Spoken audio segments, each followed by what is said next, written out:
Bismillahirrahmanirrahim. Baiklah, saya akan melakukan tahap-tahap pengolahan data regresi panel menggunakan aplikasi Fuse.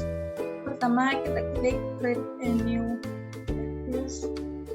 Kemudian kita ganti dengan Balance Panel. Kemudian Start Date kita isi 2003,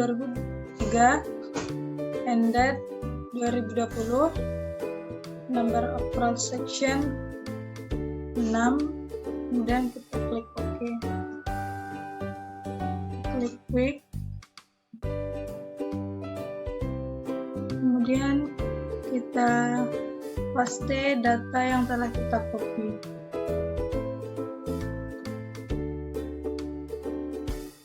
Kemudian kita klik Ctrl Y1, X1, X2, X3, X4, X5.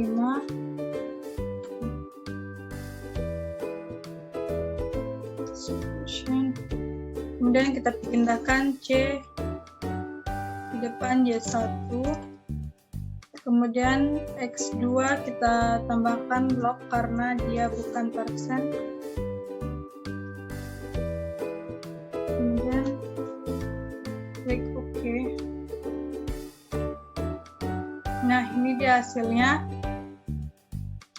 Maka angka min 1,78 artinya neraca transaksi berjalan sebesar min 1,78 pada saat pertumbuhan ekonomi, nilai tukar, inflasi, investasi asing langsung, dan jumlah uang beredar sama dengan 0.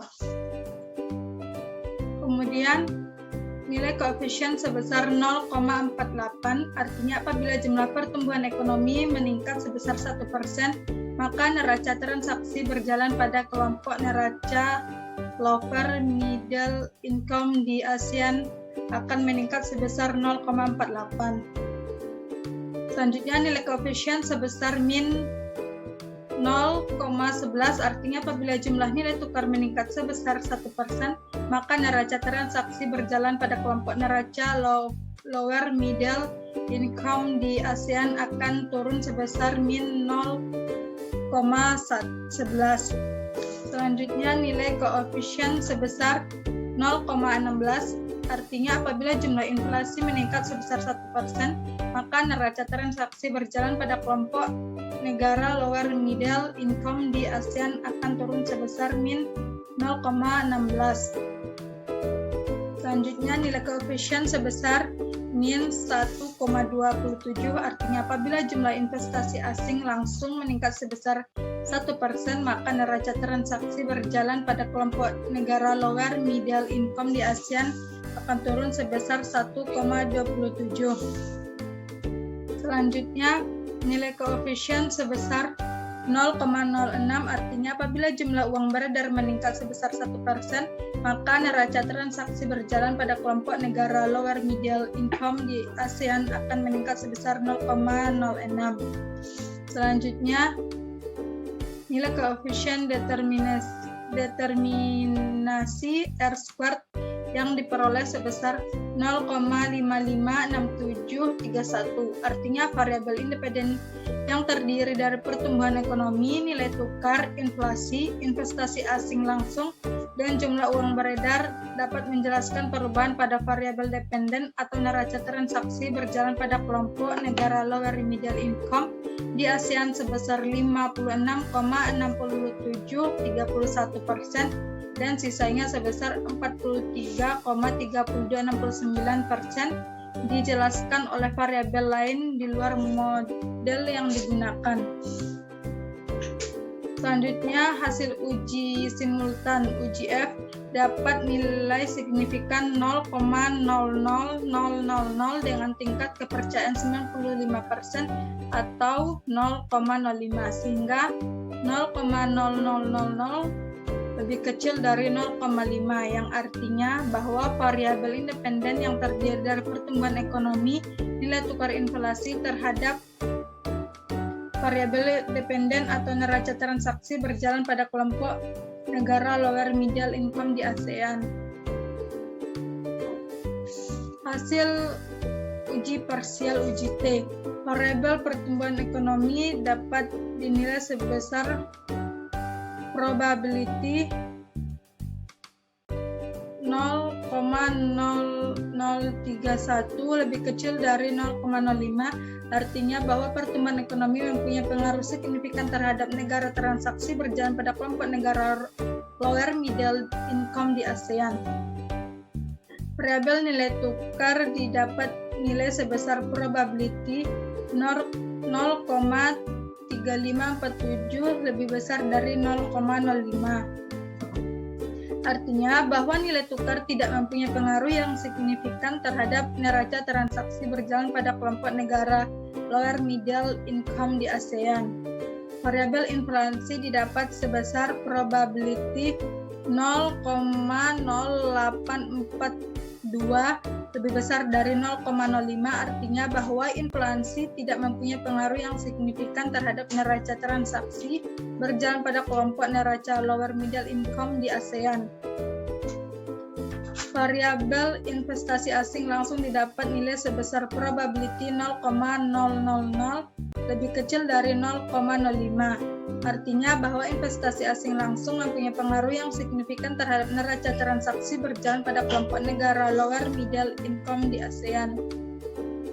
Variabel jumlah uang beredar didapat nilai tukar sebesar probability 0,000 lebih kecil dari 0,05, artinya bahwa jumlah uang beredar mempunyai pengaruh yang signifikan terhadap neraca transaksi berjalan pada kelompok negara lower middle income di ASEAN.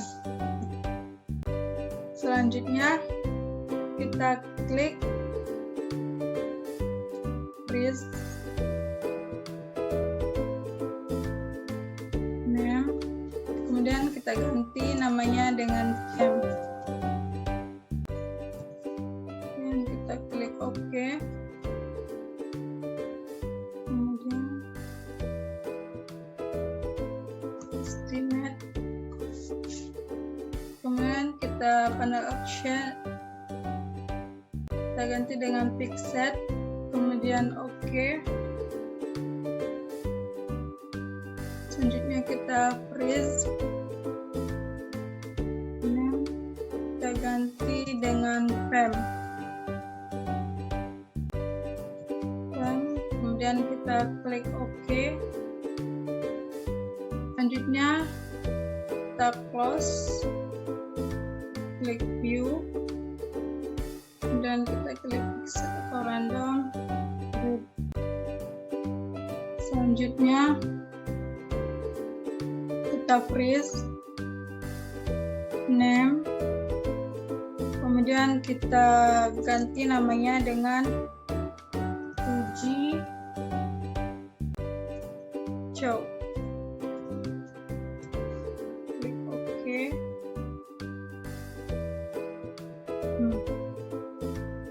Selanjutnya kita klik quick,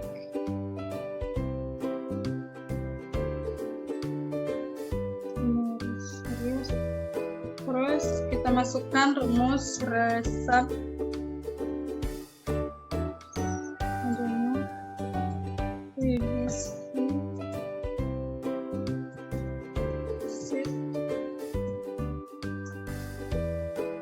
Kemudian kita klik OK, kita klik resep, kemudian klik estimation, terus kita masukkan rumusnya resep C X1 log X2 X3, X4 sampai X5.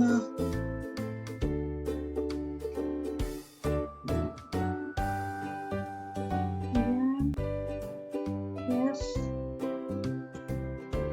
Nah, ini adalah uji asumsi klasik. Yang pertama yaitu uji heterogenasitas. Nilai probability untuk keseluruhan variabel adalah besar dari 0,05, maka penelitian ini terbebas dari heterokedasitas. Kemudian kita klik freeze name, kita ganti namanya dengan uji heteros.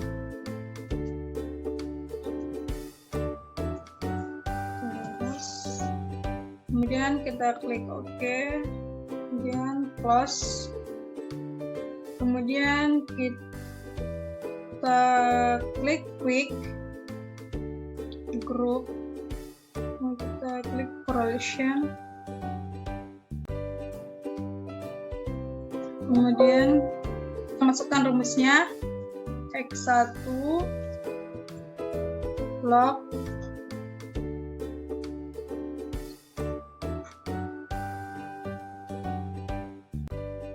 X2 kurung karena dia persen, dan X3, X4, X5, dan kita klik OK. Jadi ini dia hasil dari uji multikolinearitas. Maka korelasi antar variabel bebas dalam penelitian ini berada di bawah 0,9. Maka penelitian ini tidak mengandung multikolinearitas. Baiklah, sekian dari saya. Assalamualaikum warahmatullahi wabarakatuh.